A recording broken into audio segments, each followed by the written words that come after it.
Before we start today's video, let's quickly discuss a little about the upcoming U.S. intelligence report on hundreds of unexplained UFO sightings.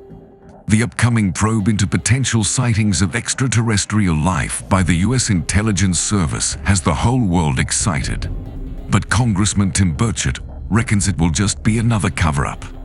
The congressman said that those in charge of investigating the possibility of alien life think the public is too naive to be made aware of extraterrestrial entities. It's about power. Most people believe there's something else out there. They just don't believe the average person can handle it, he added. But we would like to differ here. The public has all the right to know what is going on in their world. A world that is being run by their tax money. When the Roswell incident happened, the public did not break into a chaos. There was excitement, yes. A feeling of accomplishment or discovery, if you will. The discovery of extraterrestrial life will not just be an achievement for an organization, but for the entire humanity. But having said that, the government has several secrets which can be justified to an extent. But when you see a footage like this, and your best answer to it is optical illusion, then you are severely underestimating the common people. We will wait for the U.S. Intelligence Service to come out with the report. Until then, our quest goes on. Welcome to Lab 360. It's time to explore. Located at Groom Lake in the middle of the barren desert of southern Nevada, Area 51 is a U.S. Air Force installation that has become infamous for a speculated connection with unidentified flying objects. Conspiracy theories surrounding the base suggest that it is used for the testing of alien technology recovered from supposed crash sites, like the famous one in Roswell, New Mexico. Also, the fact that the base was a secret for many years and is still inaccessible to the general public doesn't help its reputation either. But we are not here to talk about what it is and what it isn't. We will instead talk about what has been seen around it. The year is 1994, and we are at the Nevada Test and Training Range, which provides the U.S. a flexible, realistic, and multi-dimensional battle space to conduct testing tactics development and advanced training in support of its national interests. An Air Force tracking station is stalking the airspace above it, when suddenly, its cameras capture something mysterious. The 12-minute video quickly gains everyone's interest. It is around midnight, and you can see the moon causing the bright lens flare.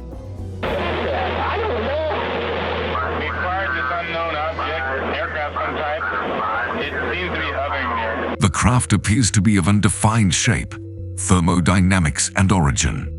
Its movement is so irregular that it isn't like any technology we possessed back in the day. What's fascinating is that the object doesn't appear to have wings or blades or anything that keeps it airbound.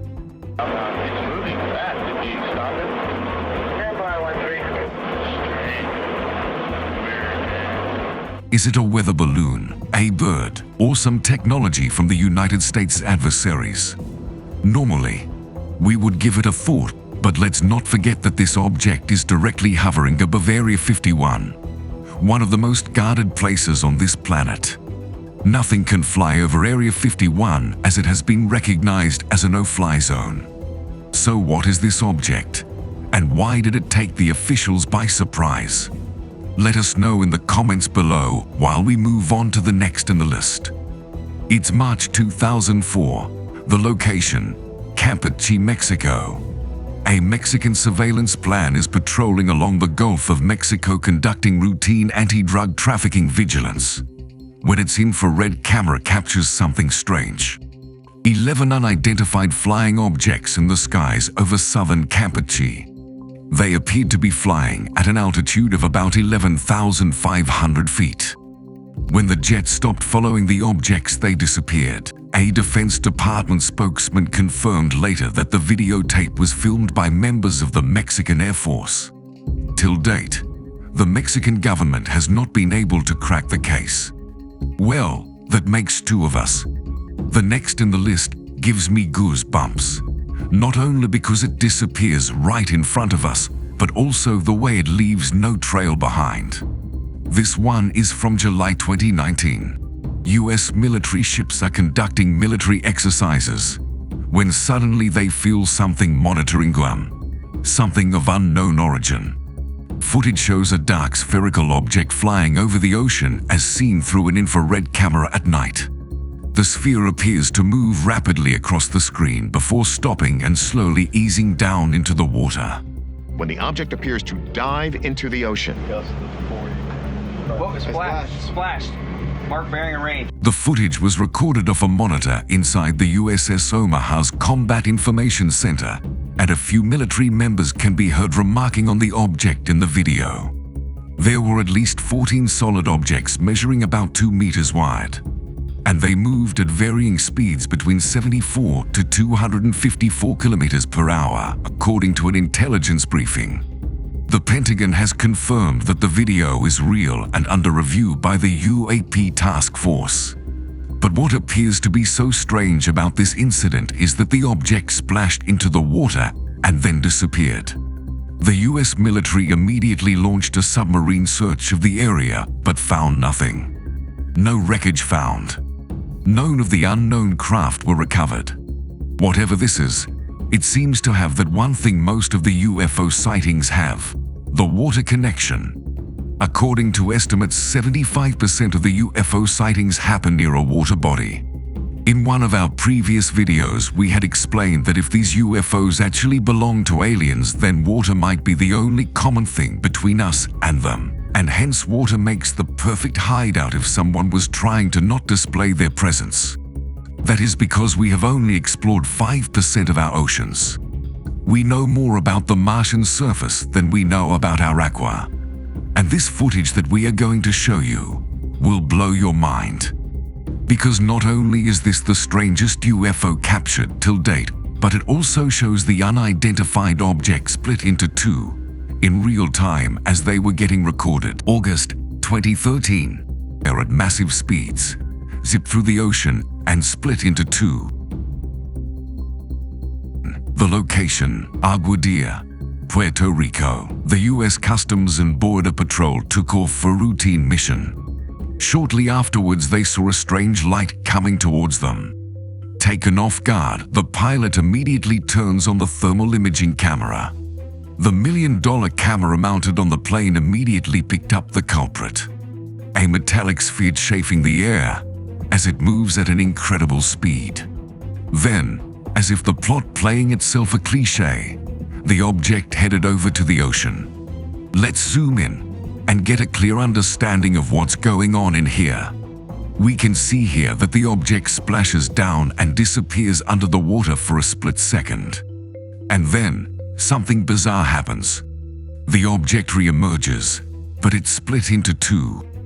Let's watch it in slow motion. Out here, so 2 good shoots.